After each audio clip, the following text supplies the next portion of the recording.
Captain Daeho Kim stood on the bridge of the Indomitable Spirit, watching the stars drift past the main screen. His ship was small compared to the massive warships that protected Earth, but it was fast and strong. The crew had been exploring space for 3 months now, looking for new worlds that humans could visit. "Captain, I'm getting some strange readings ahead," said Hyejin Choi from her position at the navigation controls. Her dark eyes were focused on the glowing display in front of her. "There's something big out there." Daeho walked over to look at the screens. Numbers and lines moved across the display, showing what their sensors had found. "How big are we talking about?" "Really big, sir, like thousands of ships big." The bridge went quiet. Even Jae-sung Yang, who was always making jokes, stopped talking and looked up from his communication station. So-min Park climbed up from the engine room, oil on her hands and worry on her face. "Could be a trading fleet," suggested Tae-Jun Lee, though his hand was already moving toward the weapons controls. "Some alien races have huge merchant ships." Daeho shook his head. "Not out here. We're too far from any known trade routes." He turned to Hee-jin. "Can you get us closer without being seen?" "I can try, Captain. There's a small asteroid field about 10 minutes away. We could hide there and get a better look." "Do it." The Indomitable Spirit moved slowly toward the asteroids. The ship was designed for exploration, not fighting, but the crew had added some improvements over the years. So-min had made the engines run faster and quieter. Tae-jun had upgraded their weapons. Hyejin had improved their sensors. Jae-sung had made their communication systems better. Daeho was proud of his team. They slipped between two large rocks and stopped. Hyejin worked her controls, trying to see what was ahead of them. The main screen flickered, then showed a sight that made everyone freeze. Ships filled the space in front of them. Hundreds of them. No, thousands. They were dark, gray and shaped like arrows, with strange symbols painted on their sides. Each ship was 3 times bigger than the Indomitable Spirit. Some were even larger, the size of small cities. "Holy stars," whispered Jae-sung. "What are those?" So-min was already running checks on their database. "Unknown design. I've never seen anything like them. The energy readings are off the charts." Daeho felt ice in his stomach. This was not a trading fleet. The ships were arranged in perfect military formation. Weapons ports were clearly visible on their hulls. This was a war fleet, and it was pointed toward human space. "Jae-sung, can you pick up any communications?" The young man worked his controls, listening through his headphones. After a few minutes, he looked up. "They're using a language I don't recognize, but the computer is starting to translate. Give me a moment." Tae-jun was studying the weapons on the alien ships. "Captain, each of those vessels has enough firepower to destroy a planet, and there are at least 3,000 of them." "How far are we from the nearest human colony?" asked Daeho. Yejin checked her charts. "New Seoul is about 2 weeks away at maximum speed. Earth is a month and a half. And how long would it take this fleet to reach New Seoul?" "At their current speed, 10 days, maybe less." Daeho closed his eyes. 300,000 people lived on New Seoul. Families, children, scientists, farmers. They had no military. Ships, just a few small patrol boats. They would not even see death coming. "Captain!" Jae-sung called out. "I'm getting some of their communications. The computer says they call themselves the Vextari Empire. They're talking about a first strike. Something about crushing the humans before we can grow strong." "Are they moving?" "Not yet. It looks like they're waiting for something. More ships, maybe, or final orders? Daeho looked at his crew. So-min, with her tools and quick mind. Tae-jun with his calm hands and sharp eyes. Hyojin with her maps and steady nerves. Jae-sung with his young face and brave heart. Good people, the best people. We need to warn Earth, he said. Sir, Hyojin said quietly. Even if we leave right now and push the engines beyond their limits, we can't reach Earth before they reach New Seoul, and we can't send a message that far. Daeho knew she was right. Space was too big, and they were too far away. By the time any help could arrive, the aliens would have destroyed every human world they could find. There's another option, he said slowly. The crew looked at him. They all knew what he was thinking, but no one wanted to say it. Captain, So-min said, we're one ship against 3,000. That's not a battle, that's suicide, finished Tae-jun. Maybe, Daeho agreed. But if we can delay them, even for a few days, maybe some people can escape. Maybe Earth will have time to prepare. How do we delay 3,000 warships? Asked Jae-sung. Daeho smiled, but it was not a happy smile. We make them angry. We make them chase us. We make them so mad that they forget about their schedule and focus on crushing one annoying human ship. So-min laughed, but there was no humor in it. That's completely crazy. Yes, it is. I love it, said Tae-jun, his hand moving to his weapon controls. When do we start? Hyejin was already plotting courses through the asteroid field. If we're going to do this, we need to be smart about it. Hit and run, make them waste time. And resources chasing us. Can our weapons even hurt those ships? Asked Jae-sung. So-min was studying the readings. Their armor looks tough, but our missiles pack a good punch. If we target the right spots, we might be able to damage them, maybe even destroy a few if we're lucky. Daeho looked around the bridge one more time. I want everyone to understand. If we do this, we probably won't make it home. This isn't about winning. This is about buying time for other humans to live. Captain, said Hyojin, with respect, you're not giving us a choice here. Those aliens are planning to kill innocent people. We can't just run away. She's right, agreed Tae-jun. We signed up to protect humanity when we joined the space service. This is what that means. So-min nodded.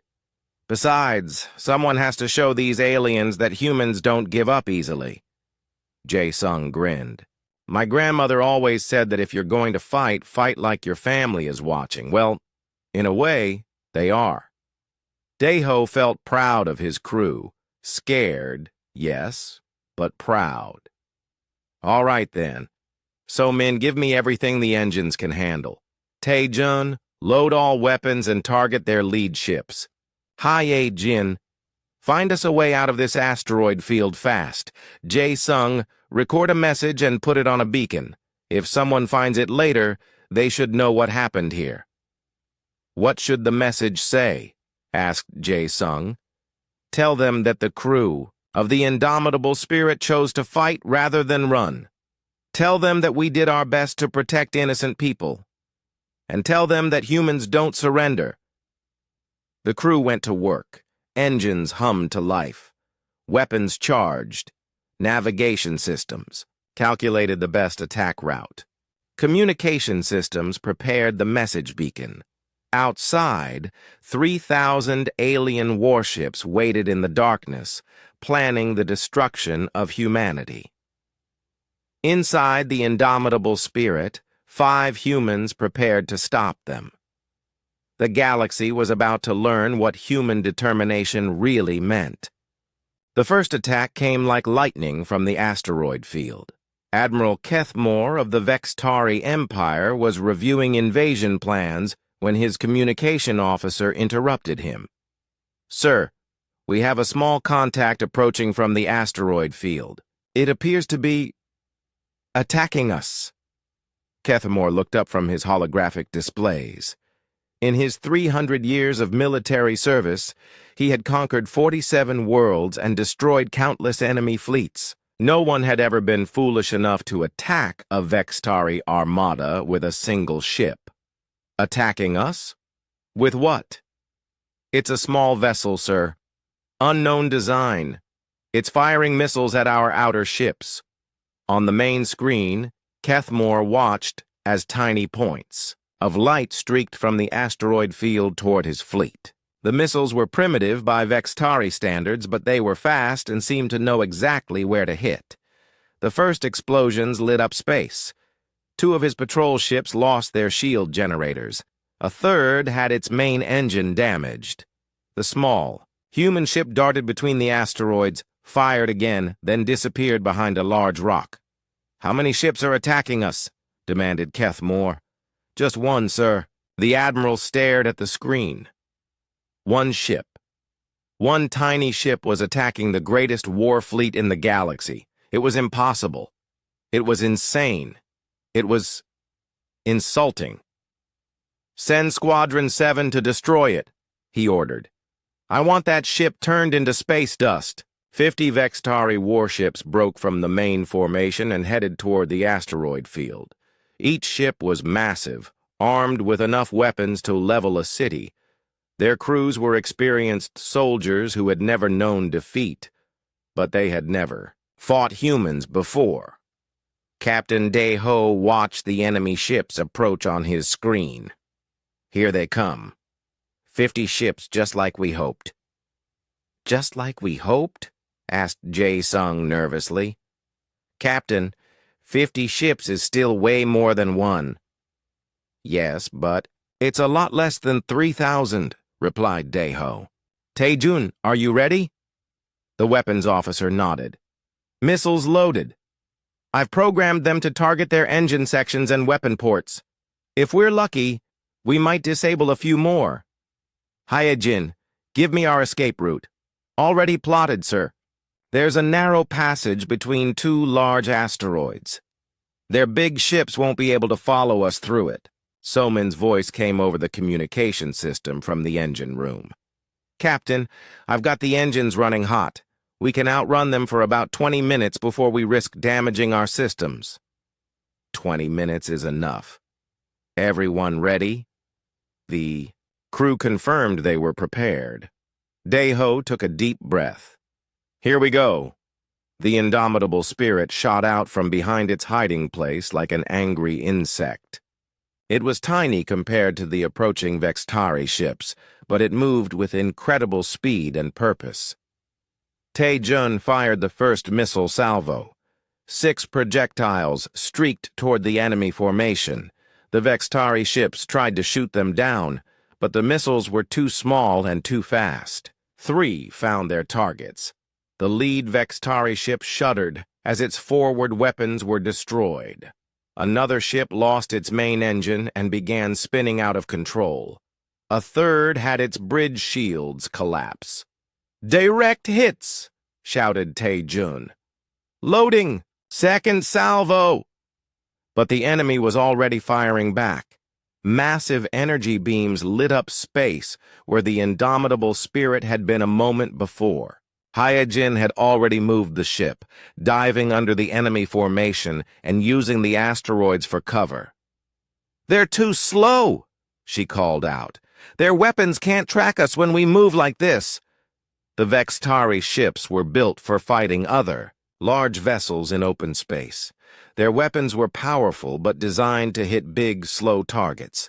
The small human ship moved in ways their computers couldn't predict. Deho realized something important. They fight like machines. Everything is planned and organized. They don't know how to deal with someone who breaks their rules. The indomitable spirit came around a large asteroid and fired again. This time, Taejun targeted the command ship of the enemy squadron. The missiles hit its communication array and part of its bridge. Inside that ship, the Vextari commander was becoming frustrated. His vessel was damaged, 3 of his ships were disabled, and he still hadn't even scratched the human ship. Nothing in his training had prepared him for this kind of fight. "Sir," his tactical officer reported, "the enemy ship is using the asteroids for cover. Our heavy weapons can't get a clear shot. Then we'll destroy the asteroids, too." "Sir, that might be dangerous. If we break up the large rocks, the pieces could damage our own ships," the commander snarled. "I don't care. Destroy everything." The Vextari ships began firing their main weapons at the asteroids. Huge explosions filled space as rocks the size of cities were blown apart. But the debris created an even better hiding place for the human ship. Deho smiled as chunks of rock bounced off their shields. "They're making this easier for us. Hyejin, take us through that debris field." "Are you sure, Captain? Some of those rocks are moving pretty fast." "I'm sure. They think we're crazy enough to fly through there. Let's prove them right." The indomitable spirit dove into the field of spinning rock fragments. Hyejin's piloting skills were tested to their limits as she dodged pieces of asteroid moving in every direction. Behind them, the larger Vexatari ships struggled to follow. 2. Enemy vessels collided with large chunks of rock and were heavily damaged. Another got its navigation sensors blocked by smaller debris and flew into a third ship. The organized Vextari formation became a chaotic mess. "Now!" shouted Deho. Taejun fired their remaining missiles into the confused enemy ships. Without their shields and proper formation, the Vexatari vessels took heavy damage. 4 more ships were disabled. 1 exploded completely. "Escape route now!" ordered Deho. Hyejin aimed the ship toward the narrow passage she had found earlier. The indomitable spirit shot through the gap between 2 massive asteroids, moving so fast that the rocks blurred past their windows. The Vextari ships tried to follow, but they were too big. The largest vessels couldn't fit through the passage at all. The smaller ones that could fit were going too fast and scraped against the rocks, damaging their hulls. By the time the enemy ships made it through the passage, the indomitable spirit was gone. Back on the flagship, Admiral Kethmore stared at the damage reports. 12 ships disabled or destroyed, dozens more damaged, all by one small vessel that had appeared from nowhere. "Find them," he ordered. "I want every sensor we have searching for that ship." "Sir," his tactical officer said carefully, "perhaps we should continue with the invasion schedule. This is just one ship. It can't really threaten our main mission." Kethmore turned to glare at his subordinate. "That one ship just made us look like fools in front of the entire fleet. Every soldier in this armada saw a primitive human vessel destroy our ships and escape. If word of this reaches other worlds, they might think the Vextari Empire can be defeated."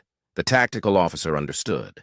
Military power was only half of the Empire's strength. The other half was fear. If subject worlds stopped being afraid, the Empire would face rebellions everywhere. "What are your orders, sir?"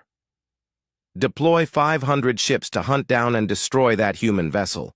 I want it found and eliminated before we proceed with the invasion." 500 ships for one small vessel? Yes, and make sure every communication from that ship is blocked. No one else can know what happened here. As the orders went out across the fleet, Admiral Kethmore continued to stare at the tactical display. Somewhere in the darkness of space, 5 humans in a small ship had just changed the course of galactic history. They just didn't know it yet. Meanwhile, aboard the indomitable spirit, the crew was celebrating their first victory. They had faced impossible odds and survived. More importantly, they had proved that the Vextari Empire could be hurt. "How many ships did we take out?" asked So-Min as she worked to repair minor damage from their escape. 12 confirmed disabled, Or destroyed, reported Tae-jun. Several more damaged. And we're still in one piece, added Hye-jin. That's more than I expected when we started this.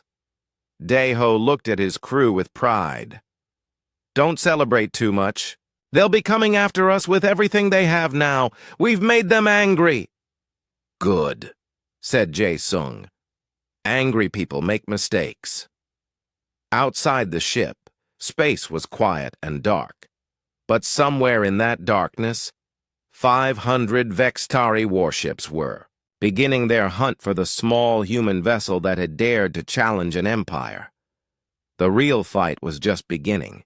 Admiral Kethmore stood before the holographic tactical display, watching 500 red dots spread across the star map. Each dot represented a Vextari warship searching for one small human vessel. It had been 3 days since the attack, and they had found nothing. Report, he demanded. Commander Veltash stepped forward. We have searched 47 star systems, Admiral. Our ships have investigated every asteroid field, nebula, and planetary system within range of the human. Vessel's last known position. No contact. 500 ships can't find one tiny spacecraft? The humans appear to have some kind of advanced stealth technology. Our sensors pick up traces of their passage, but always hours after they have moved on. Kethmore's claws scraped against the metal railing. The human ship was making his entire fleet look foolish. Worse, word of their failure was starting to spread among the lower ranks. Soldiers were beginning to whisper that maybe humans were more dangerous than they appeared. What about their communications? Are they trying to send warnings to their homeworld? We are monitoring all frequencies, sir. If they transmit anything, we will detect it immediately. What the Admiral didn't know was that the humans had already found a way around their communication monitoring. Deep in the Kef Nebula, the indomitable spirit drifted silently between clouds of glowing gas. The nebula interfered with most sensors, making it the perfect hiding place. But Jae-sung had discovered that the same gas that blocked sensors could carry very specific types of signals. It's working, he announced excitedly. The nebula is acting like a natural communication network. I can bounce signals off the gas particles and send them in directions our enemies can't detect. Who are you talking to? Asked Captain Dae-ho. Every frequency I can find. I'm broadcasting what we saw. The size of the Vextari fleet, their attack plans, everything. Some of the signals are reaching other ships, other worlds. Hye-jin looked up from her navigation station. Captain, I'm detecting movement outside the nebula. Lots of ships moving in search patterns. How many? At least 200. Maybe more. They're surrounding the entire nebula. So-min climbed up from the engine room, wiping sweat from her face. Captain, we have a problem. The nebula's radiation is slowly damaging our hull. We can hide here for maybe 2 more days before our shields fail. Tae-jun studied the tactical display. They know we're in here. They're just waiting for us to come out. Dae-ho looked at the swirling colors of the nebula around them. 200 ships waiting outside. No way to fight that many enemies. No way to run without being seen. But maybe there was another option. Jae-sung, how well do you understand their communication systems now? Pretty well, Captain. I've been listening to their chatter for days. Their language is starting to make sense. Can you hack into their systems? The young man's eyes lit up. I've been thinking about that. Their security is good, but it's designed to stop other advanced civilizations. They probably never thought about protecting against human methods. What do you need? Get me close to one of their ships. Close enough for a direct connection. That's suicide, said So-min. We'd have to leave the nebula and approach their formation. Not necessarily, said Hye-jin slowly. There's something called the Kef Maze near the edge of the nebula. It's a gravitational anomaly field. Space gets twisted and folded there. Big ships can't navigate it safely. But we can? Maybe. Our ship is small enough and fast enough. If So-Min can give me extra power to the navigation systems, I might be able to thread us through it. So-Min nodded. I can do that. But, Captain, the gravitational forces in there could crush us if we make one wrong move. Better than being shot by 200 enemy ships, replied Daeho. Do it. The indomitable spirit left its hiding place in the deep nebula and headed for the Kef Maze. Almost immediately, Vextari sensors detected their movement. All ships converge on the human vessel. Admiral Kethmore's voice echoed across the communication frequencies. Finally, we have them. But as the enemy ships moved to intercept, the human vessel did something unexpected. Instead of trying to escape into open space, it dove directly into the gravitational anomaly field. They're insane, declared Commander Veltash. No ship can navigate the maze safely. Follow them, ordered Kethmore. I want that ship destroyed. The first Vextari vessels to enter the maze learned why it was considered impassable. Gravity waves twisted and pulled at their hulls. Space itself seemed to bend around them. The larger ships found their navigation systems going crazy as up and down lost all meaning. 3 ships were immediately caught in a gravity well and crushed. 2 more collided with each other when their steering failed. A 6th vessel had its hull twisted into a pretzel shape by conflicting gravitational forces. Inside the indomitable spirit, the crew was experiencing the ride of their lives. Hyajin fought with her controls as gravity tried to pull them in 6 different directions at once. The ship spun and twisted, following paths that existed only in the maze of bent space. Hull stress at 90%, called out So-Min. Navigation system overloading, added Hyajin. Almost there, shouted Jae-Sung. I can see a Vextari ship on the other side of this gravity field. The human ship shot out of the maze like a cork from a bottle, spinning wildly. Hyajin managed to stabilize their flight just as they passed close to a Vextari cruiser that was waiting outside the anomaly field. Now Jae-Sung, the communication specialist, launched a tiny probe that attached itself to the enemy ship's hull. The probe was so small that the Vextari sensors didn't detect it, but it gave Jae-Sung a direct connection to their computer systems. I'm in, he announced. Downloading their communication codes, ship positions, everything. The indomitable spirit sped away before the Vextari crew even realized they had been boarded by a tiny electronic spy. Behind them, more enemy ships tried to follow through the maze, but most couldn't make it. The few that survived the journey were too damaged to pursue effectively. What did you find? Asked Daeho as they put distance between themselves and the enemy fleet. Jae-Sung's fingers flew over his control board. Everything, Captain. Fleet positions, command codes, internal communications, and something else. I found records of other species they've conquered. Dozens of them. Other conquered species? Yes, sir. The Vextari Empire has been enslaving entire civilizations for centuries. But get this. Some of those species are still alive. They're forced to work in mines and factories across Vextari space. Hyajin looked up from plotting their next course. That's horrible. It gets better, continued Jae-Sung with a grim smile. I'm detecting underground resistance movements on several of these worlds. They've been waiting for a chance to rebel, but they never had hope that the Empire could be defeated. And now? Asked Taijun. Now they know that a single human ship has been running circles around the mighty Vextari fleet for days. I think we just gave them that hope. Daiho felt something change in his chest. This wasn't just about delaying the invasion anymore.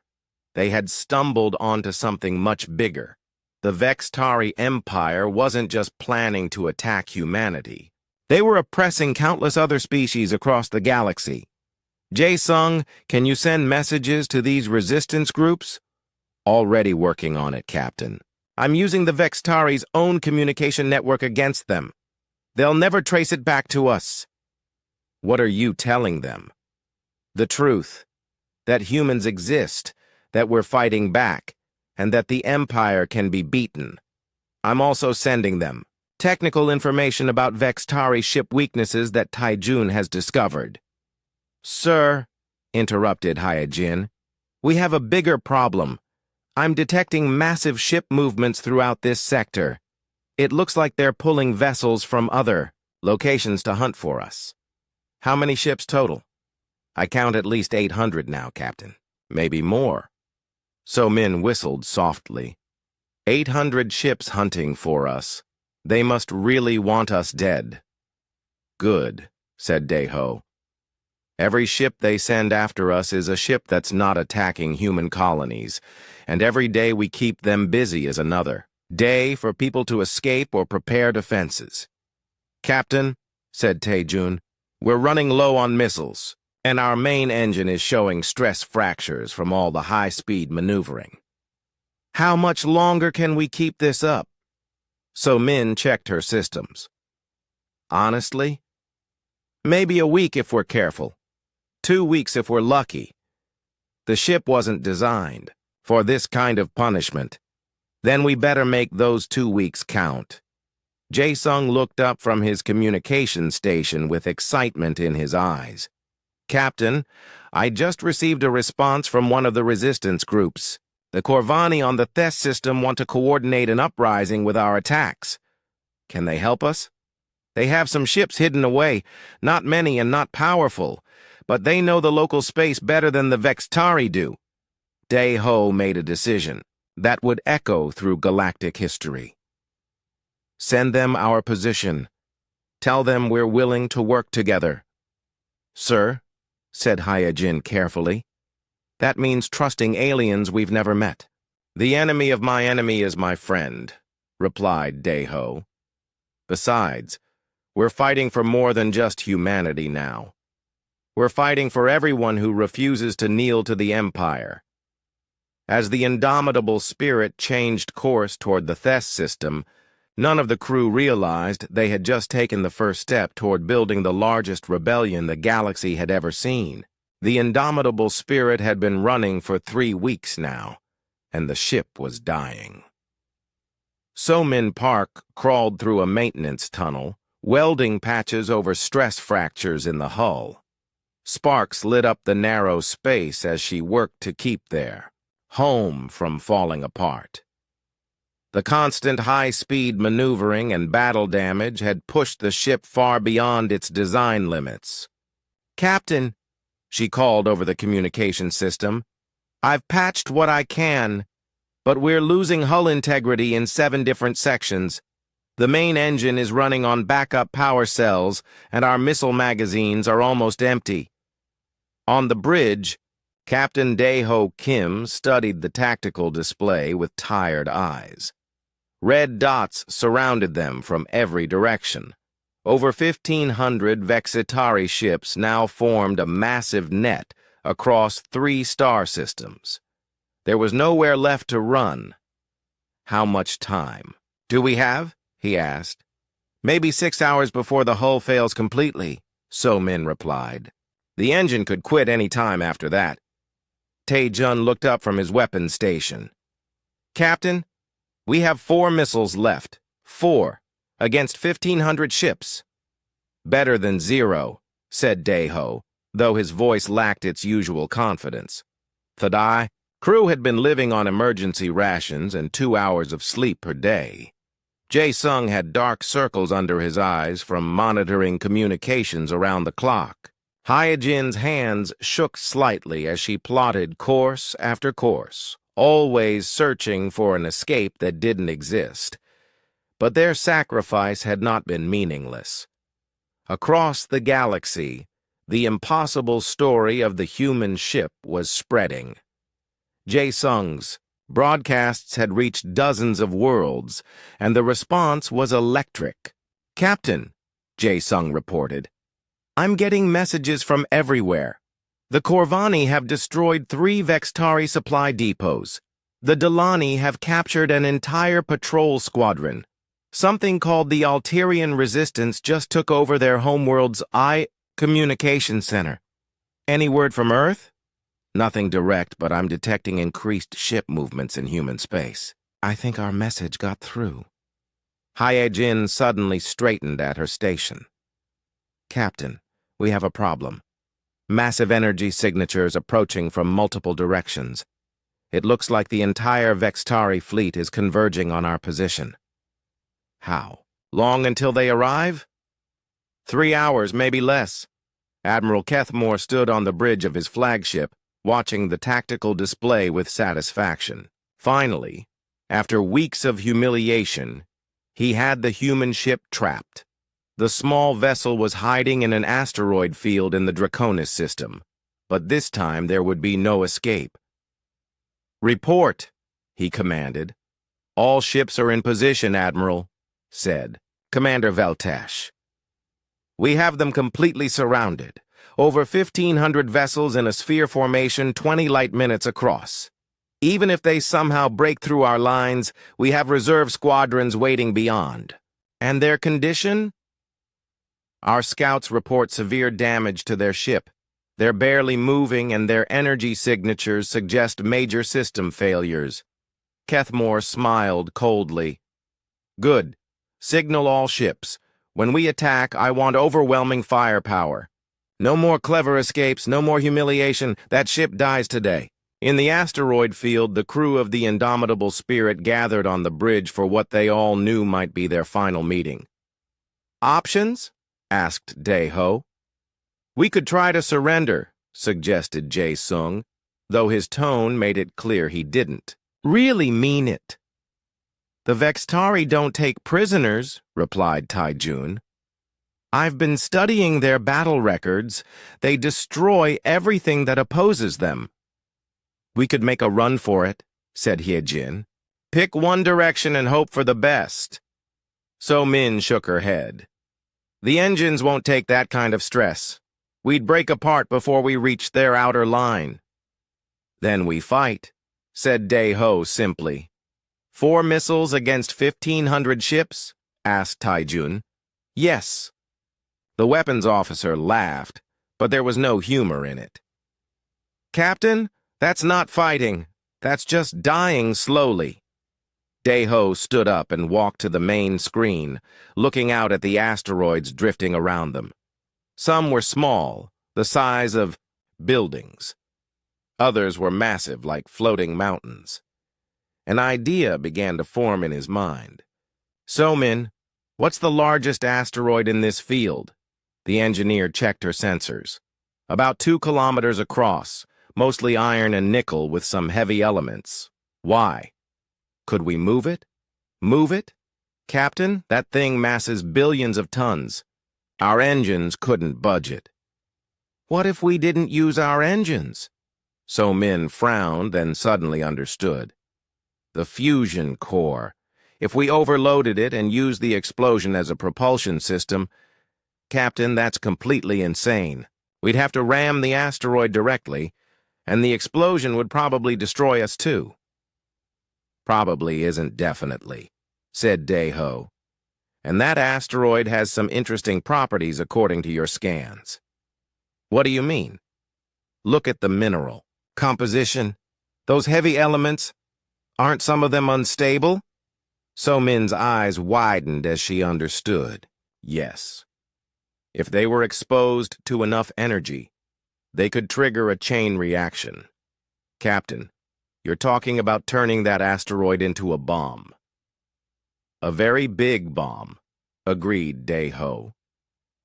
big enough to take out a significant portion of their fleet. And us with it, added Hyejin. Maybe. But if we position ourselves correctly, use the explosion to propel us away from the blast.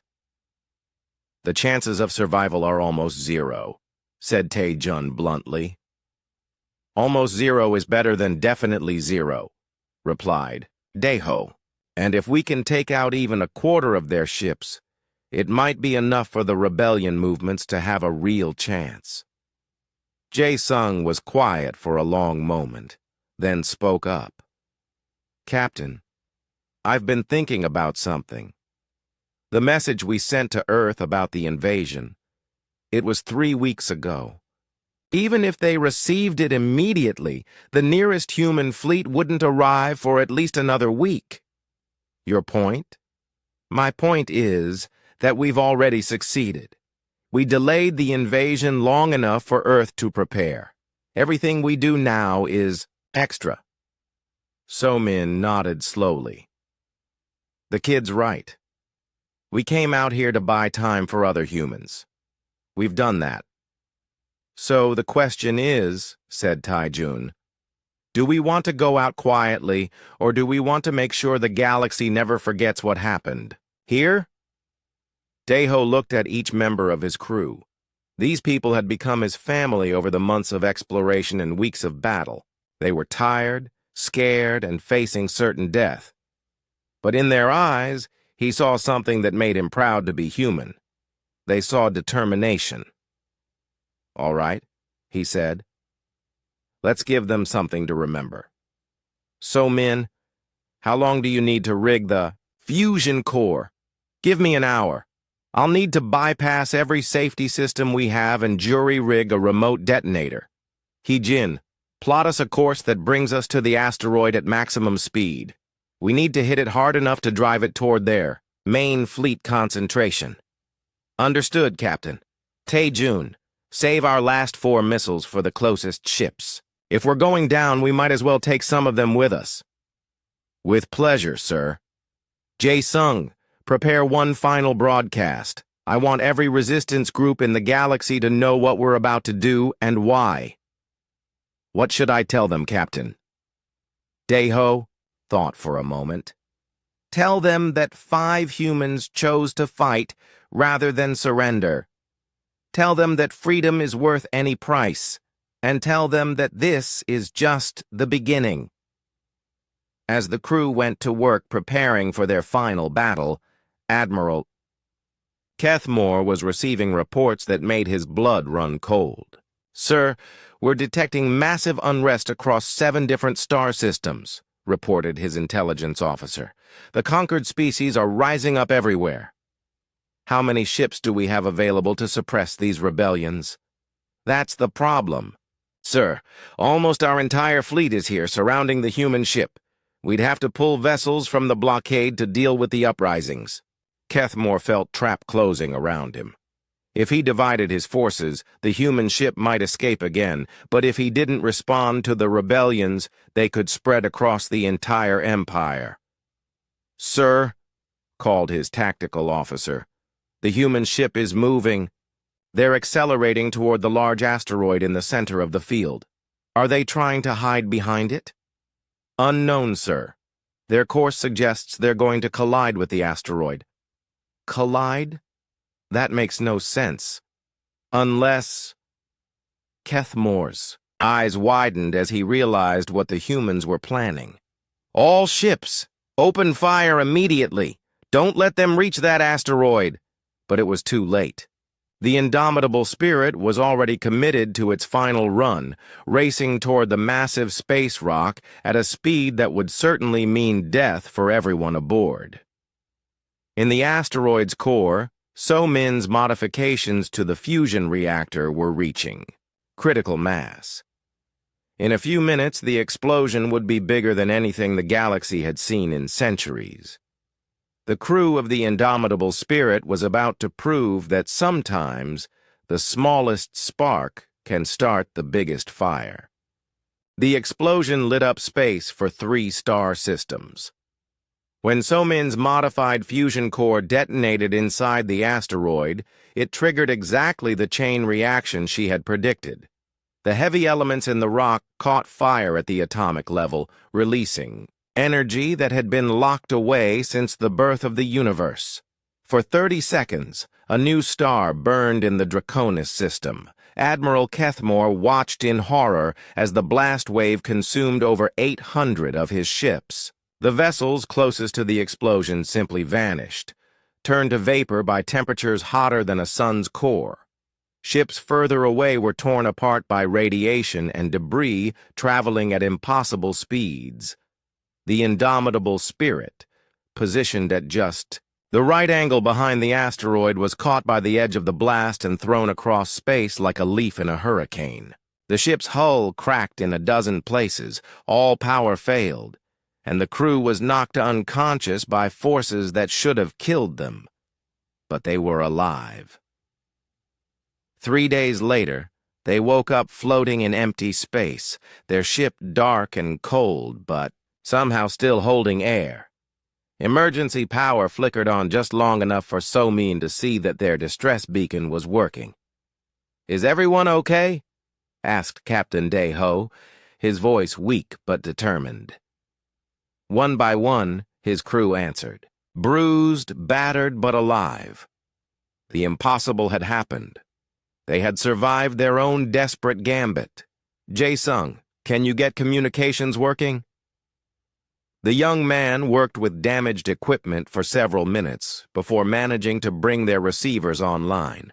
What they heard made them stare at each other in amazement. The galaxy was on fire. Word of the human ship's last stand had spread faster than anyone could have imagined. The explosion had been visible across multiple star systems, and Jae-sung's final broadcast had reached resistance groups everywhere. The impossible story of 5 humans holding off an entire empire had become something more powerful than any weapon. It had become hope. On Corvani Prime, 3 centuries of slavery ended in a single day.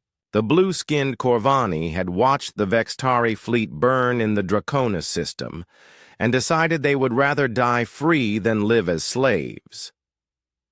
Captain Thessara led a fleet of hidden ships against the orbital stations that controlled their world. "For the humans who showed us the way," she broadcast as her vessels destroyed the Vextari garrison. "For everyone who chooses freedom over fear." In the underwater cities of Delaney, the aquatic people rose from the deep ocean trenches where they had been forced to mine precious crystals. Their sleek ships, designed to move through both water and space, struck at Vextari transport vessels throughout their system. On distant Altarian, the warrior poets who had been forbidden to practice their art for generations took up their ceremonial weapons and made them practical again. War singer Velthes composed battle hymns that inspired his people to fight as they had not fought in 300 years. "The small ship that would not yield has shown us the way," he sang as his people stormed Vextari administrative centers. "If 5 humans can stand against an empire, what can 1,000,000 Altarians accomplish?" But the most unexpected response came from within the Vextari Empire itself. Commander Veltosh stood in the ruins of Admiral Kethmore's flagship, surrounded by debris and bodies. The admiral had died when the explosion reached his command ship, and Veltosh was now the highest-ranking officer in what remained of the fleet. He had spent his entire life serving the Empire, believing that Vextari's strength made the galaxy safer and more ordered. But watching a single human ship fight against impossible odds had shown him something he had never considered before. Maybe strength meant more than just having the biggest weapons. "Sir," one of his surviving officers reported, "we're receiving surrender requests from 17 different worlds. The rebellions are spreading faster than we can respond." Veltash looked at the tactical display showing red warning symbols across half the galaxy.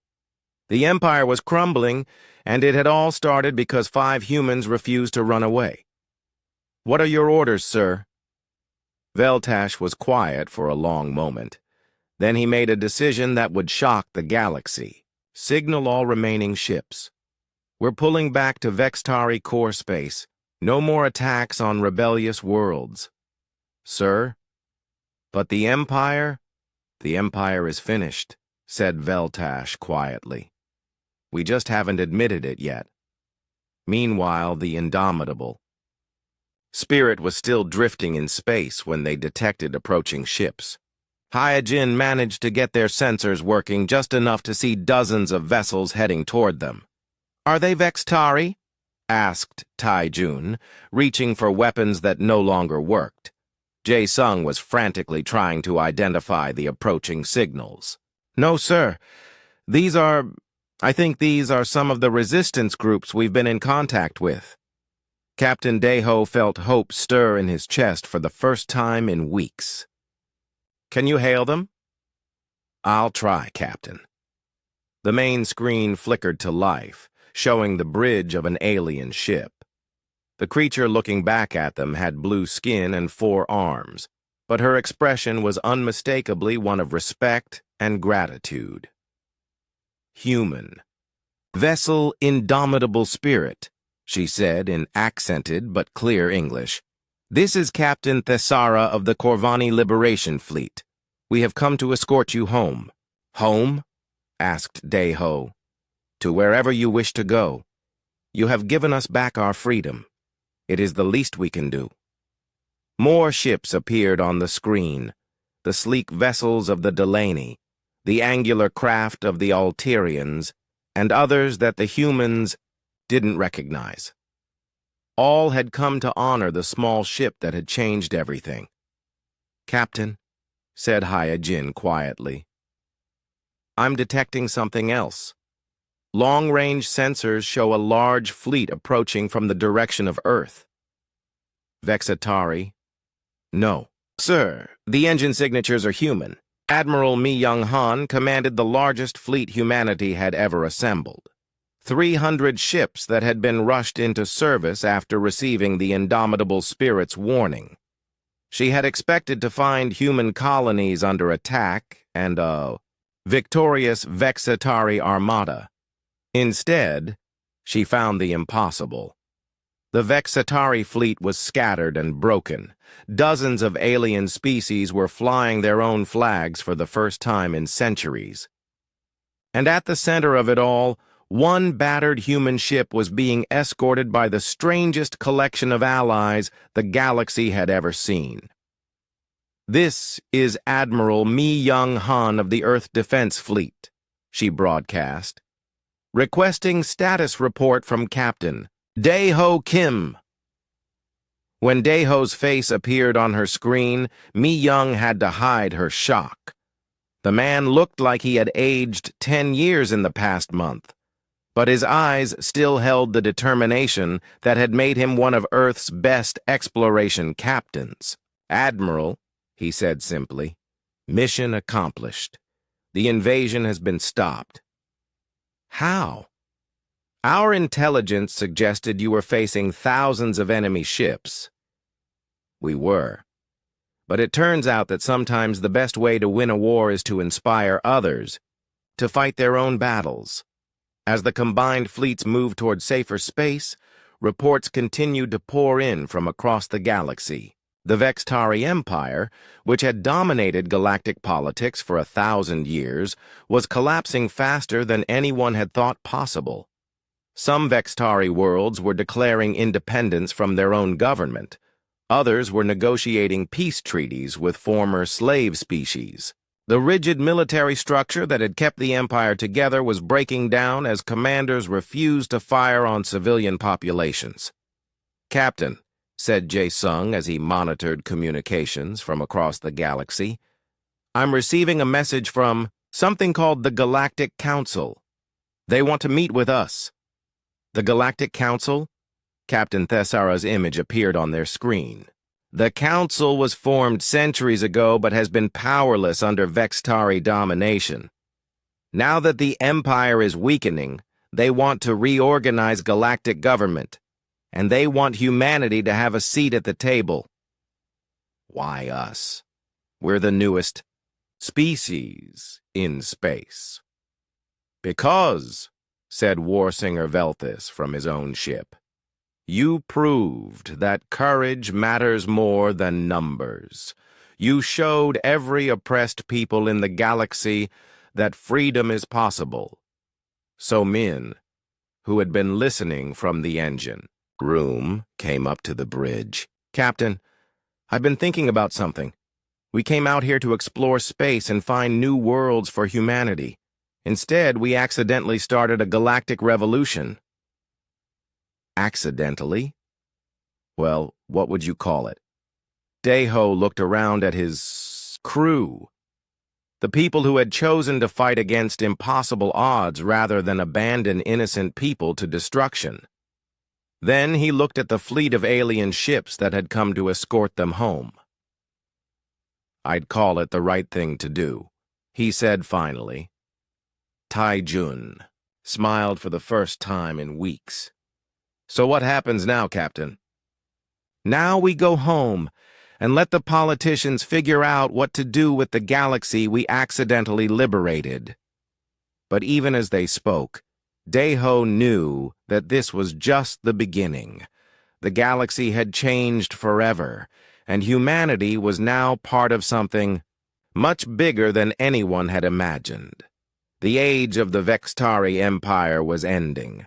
The age of freedom was about to begin, and it had all started with 5 humans who refused to run away when running was the only sensible thing to do. Earth had never seen anything like it. The massive fleet that approached the Sol system included ships from dozens of different worlds, all escorting one battered human vessel home. The indomitable spirit looked tiny among the alien ships that surrounded it, but everyone in the fleet treated it with the respect normally reserved for flagship vessels. President Dongwook Lim stood in the command center of Earth Defense Station, watching the approaching fleet with a mixture of awe and concern. 6 weeks ago, humanity had been alone in the galaxy, struggling to explore nearby star systems. Now they were apparently at the center of a galactic political revolution. Admiral Mi-Young Han is requesting permission to dock, reported the station commander. She says she has some very important people she wants us to meet. How important? Well, sir, according to her message, they represent about 40 different worlds that just declared independence from something called the Vextari Empire. President Lim closed his eyes for a moment. As a young man, he had dreamed of the day humanity would make contact with alien civilizations. He had imagined peaceful meetings, careful diplomacy, and gradual introduction to galactic society. He had not imagined his species accidentally starting an interstellar war. Send them to Conference Bay Alpha, and get me everything we know about this Vextari Empire. Sir, our database on alien civilizations is pretty limited. Most of what we know comes from Captain Kim's recent reports. Then I guess we're about to get a very fast education. 2 hours later, President Lim found himself sitting across from the strangest collection of beings he had ever seen. Captain Thessara of the Corvany had blue skin and 4 arms, but her expressions were remarkably human-like. War singer Velthus of the Alterians was tall and thin with silver skin that seemed to glow slightly. There were aquatic Delaney in environmental suits, insect-like Zephyrians, and others that defied easy description. At the head of the table sat Captain Deho Kim, looking uncomfortable with all the attention he was receiving. Let me make sure I understand this correctly, said President Lim. The Vextari Empire has been conquering and enslaving entire civilizations for over 1,000 years? "That is correct," replied Thessara. "My people were free traders and explorers before the Empire came. We have been slaves for 3 centuries. And this Empire was planning to attack human worlds? A complete conquest," confirmed Velthus. "Your species was to be eliminated or enslaved like all the others. But Captain Kim and his crew somehow stopped an invasion fleet of 3,000 ships? They did more than stop it," said a new voice. Commander Veltash of the former Vextari fleet had requested permission to attend the meeting. "They destroyed it and inspired rebellions across half the galaxy." President Lim looked at Captain Deho. "How did 5 people in one ship accomplish something like that?" Deho shifted uncomfortably in his chair. "We got lucky, sir, and we had help from people we had never met but who were willing to risk everything for freedom." "It was not luck," said Thessara firmly. "It was courage, and it was the human refusal to surrender even when surrender was the only logical choice." Admiral Myung-Han leaned forward. "Mr. President, I've been reviewing the tactical records from Captain Kim's engagements. The human approach to warfare is apparently completely different from anything these civilizations have seen before. Different how? We improvise, we adapt, we use unconventional tactics. Most galactic civilizations fight according to rigid doctrines and established patterns. Humans fight like humans. Meaning we're unpredictable, stubborn, and willing to try things that no sane person would attempt." Engineer So-Min Park, who had been quiet throughout the meeting, finally spoke up. "If I may, sir, I think there's something else we need to discuss." "What's that?" "The technical aspects of what happened. During our battles with the Vextari, I made modifications to our ship that significantly improved its performance. Those modifications could be applied to other human vessels." "What kind of improvements?" "Faster engines, better weapons targeting, improved stealth capabilities. Nothing revolutionary by itself, but when combined with human tactical thinking, we could build a fleet that punches way above its weight class," finished Admiral Han. Commander Veltash nodded respectfully. "Admiral, I have seen human combat methods in action. If your species can build ships optimized for your style of warfare, you will be formidable indeed." "That brings us to the real question," said President Lim. "What happens now?" "The Vextari. Empire is collapsing. Dozens of worlds are declaring independence, and apparently everyone expects humanity to help lead some kind of galactic alliance." "The Galactic Council wishes to meet with you," said Thessara. "For the first time in centuries, there is hope for a truly representative galactic government. And you want us to be part of this council? We've been in space for less than 50 years. "Time in space matters less than what you do with that time," replied Velthus. "In 6 weeks, your species has accomplished what others could not do. In 6 centuries. We got lucky," repeated Deho. "No," said a new voice. Jae-Sung Yang had been monitoring communications throughout the meeting. "Captain, we didn't get lucky. We did what humans do. We refused to give up. We helped others when we could, and we fought for what was right, even when the odds were impossible. The young human speaks truth," agreed Velthus. "This is why other species wish to ally with yours. Not because you are the strongest or the most advanced, but because you are, how do you say, reliable." "Reliable?" "When you say you will help, you help. When you say you will fight, you fight. When you are asked to run away, you do the opposite." President Lim was quiet for several minutes, thinking about the implications of what he was hearing. Finally, he spoke. What would this alliance require from humanity? Military assistance in defending free worlds, said Thessara. Technological cooperation, shared exploration of unknown space, and leadership in the new galactic government. Why leadership? Wouldn't it make more sense for older, more experienced civilizations to lead? The older civilizations either served the Empire or were enslaved by it, explained Veltash. Humanity is the only major spacefaring species that has never been touched by Vextari corruption. You are, in a sense, the only truly neutral party. Admiral Han leaned back in her chair. Mr. President, from a military standpoint, this alliance makes sense. We're talking about mutual defense agreements with dozens of worlds. Even if we never have to fight again, the diplomatic benefits would be enormous. And the risks? The Vextari Empire still exists, even if it's weakened. There may be other hostile civilizations we don't know about yet, and managing an alliance of dozens of different species won't be easy. So-Min raised her hand. Sir, if I may, there's something else to consider. The technical knowledge we could gain from these civilizations would advance human science by centuries, and the resources available through interstellar trade would transform our entire economy, finished President Lim. Yes, I can see the benefits, but I need to know something first. He looked directly at Captain Daeho.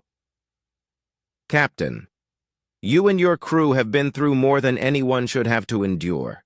You've risked your lives, fought impossible battles, and somehow survived. Now everyone wants to make you symbols of this new alliance. Are you prepared for that responsibility? Daeho was quiet for a long moment.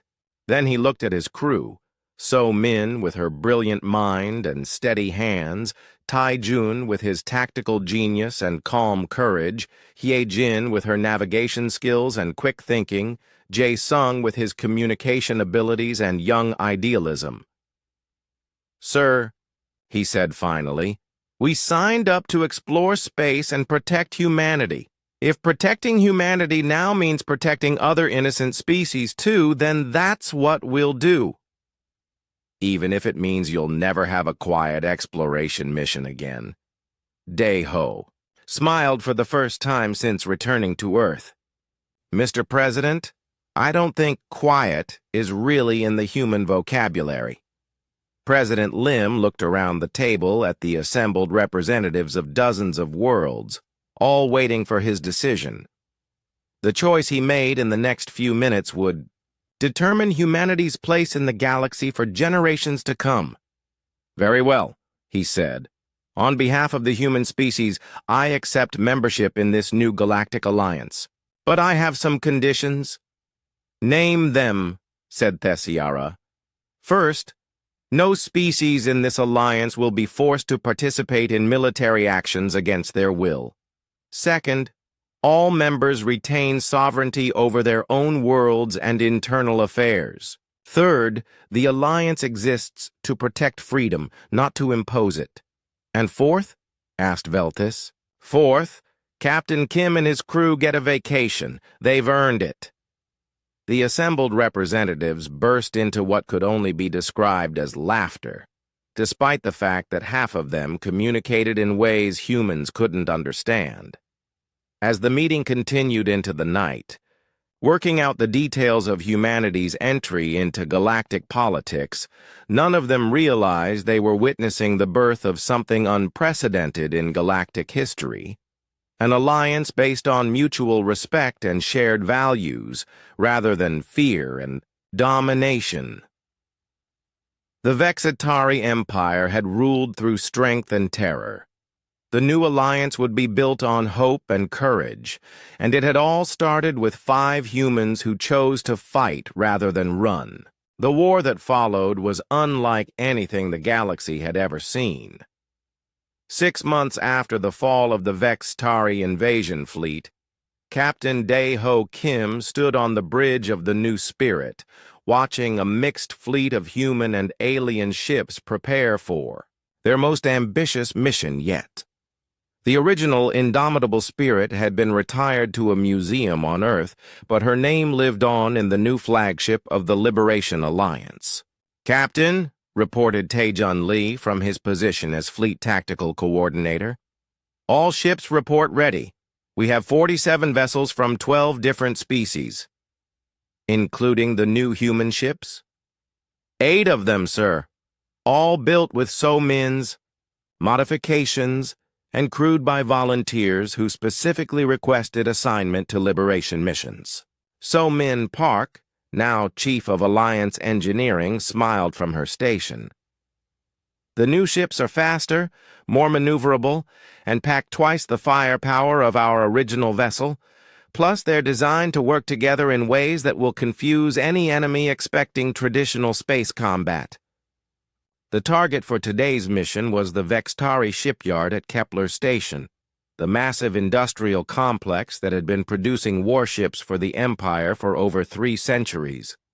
Intelligence reports suggested that destroying the facility would cripple the Empire's ability to build new vessels. But more importantly, liberating Kepler Station would free over 2 million enslaved workers from dozens of different species. "Hae-jin, what's our approach?" asked Dae-ho. Navigator Hae-jin Choi, now Alliance Fleet Navigation Chief, brought up the tactical display.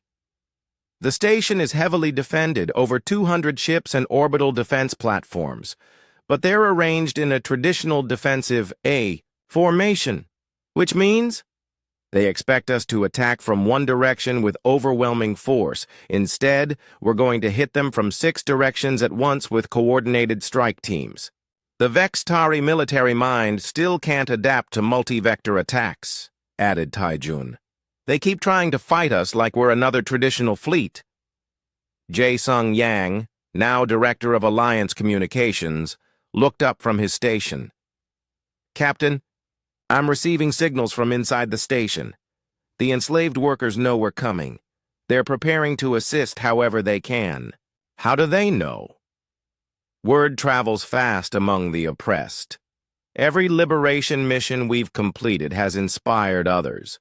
The resistance networks are more organized than the Empire realizes. The attack began exactly as planned. Human ships, working in perfect coordination with their alien allies, struck the station from multiple directions simultaneously. The Corvani used their 4 armed crews to operate weapons and navigation at the same time, allowing for incredibly complex maneuvers. The Delani ships moved like schools of fish, confusing enemy targeting systems. The Alterians sang battle hymns that somehow helped coordinate their attacks. And through it all, the human crews did what they did best. They improvised. "Vextari Squadron moving to intercept Team 3, reported Taejun. "They have superior firepower. Team 3, break and scatter," ordered Dae-ho. "Team 7, swing around and hit them from behind while they're focused on 3. "But, sir," came the reply from Team 7's commander, "we're supposed to be attacking the Eastern Defense Platform." "Platform can wait. Ships can't. Trust me." This was the kind of tactical flexibility that drove Vextari commanders to despair.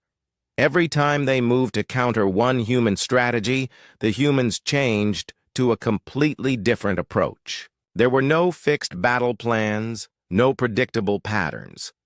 The attack on Kepler Station lasted only 3 hours, but in that time, the Liberation Alliance destroyed over half the defending fleet and captured the station intact. More importantly, they demonstrated a new kind of warfare that was spreading across the galaxy. It wasn't about bigger ships or more powerful weapons. It was about thinking differently. Captain Veltash, who had defected from the Vextari Empire and now commanded a mixed squadron of former Imperial vessels, watched the liberation of Kepler Station with professional admiration. In all my years of military service, he told his crew, I never understood that the strongest fortification is useless if the enemy simply refuses to attack it the way you expect. His communications officer, a young Vextari who had joined the Liberation Alliance, nodded thoughtfully. Sir, do you think our people can learn to fight this way? Some can. Those who are willing to admit that there might be better ways than the old imperial methods. The others? Veltash paused. The others will learn eventually, or they will be left behind by history. News of the successful mission spread quickly through both Alliance and Imperial space. For the Alliance, it was proof that their unconventional methods could succeed against even the strongest Imperial positions. For the Empire, it was another sign that their 1,000-year dominance was crumbling. Emperor Zeth Kol received the report. In his throne room on the Vextari homeworld, surrounded by holographic displays showing red warning symbols across half his territory. Rebellions were erupting faster than his remaining forces could respond. Entire systems were declaring independence. Some of his own commanders were defecting to the Alliance. How many ships do we have left? He asked his military advisor. Approximately 8,000, Your Majesty. But they are scattered across our remaining territory, and many are occupied with suppressing local uprisings. And the Alliance? Intelligence estimates suggest they have access to perhaps 3,000 ships from various species. But their coordination and tactics make them far more effective than their numbers would suggest. The Emperor was quiet for a long moment. In his youth, he had watched the Empire conquer its last independent neighbors. He had believed that Vextari supremacy would last forever. What do our military advisors recommend? A negotiated settlement, Your Majesty. The Alliance has indicated they would accept the independence of currently rebelling worlds in exchange for a guarantee of no further imperial expansion. You're suggesting we surrender? I'm suggesting we accept reality, Your Majesty. The age of conquest is over. But even as the Empire's leadership debated surrender, the war was taking on a life of its own. Captain Deho found himself commanding increasingly large fleets as more worlds joined the Alliance and more species contributed their ships to the liberation effort. Captain, Somin reported during a strategy meeting, we now have vessels from over 60 different species. Some of them have technologies we've never seen before. Good technologies or problematic technologies? Both. The Zephyrians have developed stealth systems that make their ships nearly invisible. The Corvani have improved our shield generators by 40%, but the Delani insist on filling their ships with water, which makes joint operations complicated. And the new human crews? Tai Jun looked up from a tactical report. Excellent. Every ship that volunteers for liberation missions is crewed by people who specifically want to fight for freedom. Their morale is incredible. Any problems with the mixed species crews? A few communication issues. But Jae Sung's translation. Protocols are solving most of those. The real surprise is how well different species work together when they have a common goal. Speaking of common goals, said Jae Sung, I'm receiving reports that some Imperial worlds are requesting alliance. Protection. They want to surrender to us rather than fight. Surrender? Not military surrender, political surrender. They want to join the alliance voluntarily rather than wait for us to liberate them. Hyojin looked up from her navigation charts. Captain, we're going to need a new classification of mission. Peaceful liberation, maybe? Deho laughed. 6 months ago, we were exploring empty space. Now we're accepting the surrender of entire star systems. How did this become our job? Because, said So-Min, someone had to do it, and apparently humans are good at it. Are we? Good at it, I mean. Captain, said Tae-jun seriously, in 6 months we've liberated over 200 worlds, established trade relationships with dozens of species, and built the largest peacekeeping alliance in galactic history. If that's not being good at it, I don't know what is. The final phase of the war began when the Alliance fleet approached the Vextari homeworld itself. It was not, as many had expected, a massive battle with thousands of ships and devastating weapons. Instead, it was a conversation. Emperor Zethkol himself came aboard the New Spirit to negotiate the end of the war. He was an impressive figure, tall, proud, and radiating the authority of a 1,000-year dynasty. But when he looked at Captain Dae-ho and his crew, his expression was one of puzzled respect. I must ask, he said through Jae-sung's translation system, how did your species accomplish in months what others could not do in centuries? Dae-ho thought about the question seriously. Your Majesty, I think it's because we never accepted that things had to stay the way they were. When we saw injustice, we didn't assume it was permanent. But surely you understood that the Empire was far more powerful than your single ship? Yes, we understood that. We just didn't think it mattered. The Emperor was quiet for a long moment. Perhaps that is where we went wrong. We became so focused on maintaining our power that we forgot why we wanted power in the first place. Why did you want it? To bring order to the galaxy, to end the chaos of hundreds of independent worlds, fighting each other. And did you succeed? 10 years later, Captain Dae-ho Kim walked through the halls of New Geneva Station, the headquarters of the Galactic Alliance. The massive space station orbited Earth, but it belonged to all member species equally. Representatives from over 300 worlds worked together here, managing trade disputes, organizing exploration missions, and maintaining the peace that had seemed impossible just a decade before. The galaxy had indeed never recovered from what 5 humans had started in. A single ship, but that was exactly the point. Ambassador Kim, called a familiar voice. Dae-ho turned to see Captain Thessiara approaching, her blue skin marked with new scars from her recent exploration mission to the galaxy's edge. I was hoping to speak with you before the council session. Of course. How was the expedition to the Rim territories? Fascinating. We found 17 new species, none of which had ever heard of the old empire. They're developing naturally, without fear or oppression. She paused. They remind me of humanity when you first entered space. Curious, optimistic, ready to explore. Dae-ho smiled. And you didn't try to conquer them? The thought never occurred to us. That's what I wanted to discuss. My people were traders and explorers before the Empire enslaved us. Now that we're free, we're remembering how to be ourselves again. Many species are having the same experience. They walked together toward the council chambers, passing displays that showed the current state of galactic civilization. Trade routes connected hundreds of worlds.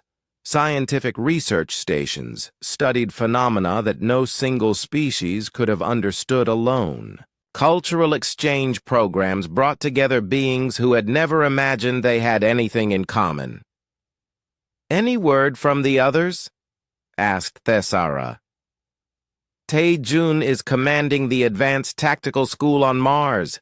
He's teaching military officers from 60 different species how to think like humans in combat situations. So-Min is leading the Interspecies Engineering Corps.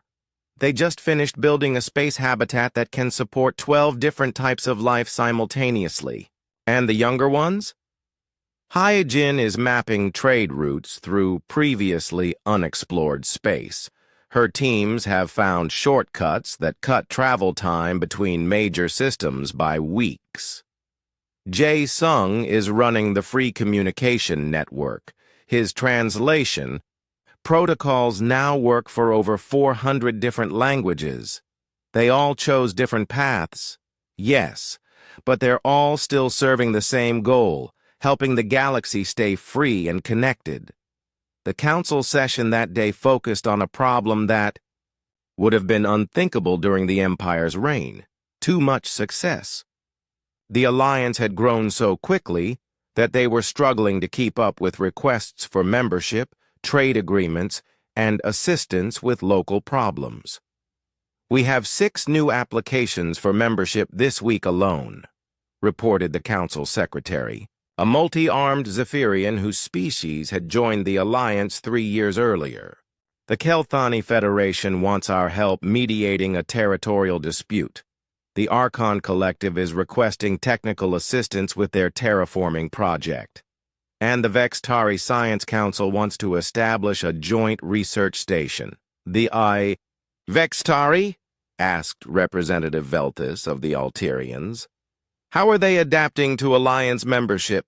Commander Veltash, now the Vextari representative to the Council, stood to respond. Slowly but steadily. Our younger generation has embraced Alliance principles more easily than expected. They are eager to contribute rather than conquer. Any problems with former Imperial hardliners? Some resistance, yes. But when they see the prosperity and freedom that Alliance membership brings, most are eventually convinced. The old ways brought us power, but Alliance membership brings us something more valuable: respect. Ambassador Dae-ho listened to the discussions with satisfaction. The problems they were dealing with now were the problems of success, not survival. Species were arguing about trade regulations and research priorities, not fighting for their lives against oppression. Ambassador Kim, said the Council President, you've been unusually quiet today. Any thoughts on our current situation? Dae-ho stood and looked around the chamber at representatives from species that had been enemies, slaves, or strangers just 10 years ago. I was just thinking about how different this is from the old Imperial system. When the Vextari ruled, problems were solved through force. Now we solve them through discussion and compromise. Do you think our methods are better? I think they're more difficult. It's much easier to give orders than to build consensus, but the results last longer. Meaning, the Empire lasted 1,000 years through fear. But the moment someone showed that resistance was possible, it collapsed in months. The Alliance is built on voluntary cooperation. That's harder to maintain, but it's also harder to destroy. After the session, Dae-ho walked to the observation deck of the station. Through the transparent aluminum windows, he could see Earth, rotating slowly below, its blue oceans and green continents peaceful in the afternoon sunlight. But what drew his attention were the ships. Hundreds of vessels from dozens of different worlds moved through Earth's space system. Human ships with their distinctive angular lines worked alongside graceful Delaney vessels, massive Corvani freighters, and sleek Alterian cruisers. The sight that would have seemed impossible a decade ago was now completely normal. Impressive, isn't it? Said a voice behind him. Dae-ho turned to see President Dongwook Lim, now in his second term as Earth's leader and a founding member of the Alliance Council. Very impressive. Sometimes I still can't believe how much has changed. Any regrets? Dae-ho considered the question seriously. About which part? Starting a galactic war? Accidentally overthrowing the oldest empire in known space? Turning humanity into reluctant leaders of an interstellar alliance? Any of it. All of it. No regrets. But sometimes I wonder what would have happened if we had just run away when we first detected that invasion fleet. The Vextari would have conquered human space within a month. After that, probably the rest of the known galaxy within a decade. And instead, we have this. President Lim gestured toward the view of ships from hundreds of worlds working together in peace. Freedom, cooperation, and hope for the future. They stood in comfortable silence for several minutes, watching the busy traffic of interstellar civilization. Finally, Daeho spoke again. You know what the strangest part is? What? We didn't really defeat the Vexitari Empire. We just showed everyone else that it could be defeated. The Empire fell because its own subjects stopped believing in it. Is that a bad thing? No, it's a good thing. It means the change came from within, not from conquest. That makes it more likely to last. And the Alliance? The Alliance exists because people choose for it to exist. Every member world votes regularly on whether to stay or leave. Most vote to stay by larger margins each year. Because membership benefits them? Because membership gives them something they never had under the Empire, a voice in their own future. As the day ended and artificial night fell over the station, Daeho made his way back to his quarters. The rooms were simple but comfortable, with a large window that provided an excellent view of the stars. He had turned down offers of larger accommodations many times. After spending weeks cramped aboard the original Indomitable Spirit, he had learned that space wasn't about how much room you had, but about what you did with the room you were given. On his desk sat a small model of his old ship, a gift from the crew when they had finally retired from active duty. Next to it was a letter from the latest graduating class of the Alliance Academy, young beings from dozens of species who had chosen to dedicate their lives to exploration and peacekeeping. The letter thanked him for his inspiration, but Daeho knew the truth. He and his crew hadn't really inspired anyone. They had simply refused to accept that injustice was permanent, and that refusal had reminded others that they didn't have to accept it either. A soft chime from his communication system interrupted his thoughts. The message was from Jae-sung, now director of the Free Communication Network. Captain, the message began, I thought you'd want to know. We just received a signal from the far edge of the galaxy. It's a distress call from a species we've never contacted before.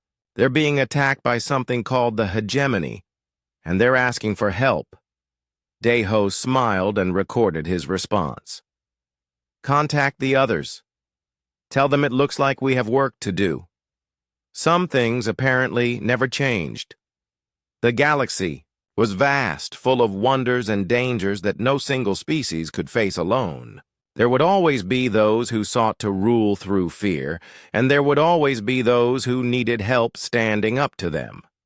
But now, thanks to 5 humans who had refused to run away when running was the only sensible option, those who needed help had somewhere to turn. The Galactic Alliance would answer the call, just as humanity had answered the call 10 years before. Not because they had to, but because it was the right thing to do. The galaxy had indeed never recovered from the day a single human ship had challenged an empire, but that was perfectly fine with everyone involved. Outside the station, the stars continued their ancient dance, indifferent to the small beings who traveled between them. But among those stars, on hundreds of worlds, billions of free beings lived their lives without fear of conquest or oppression.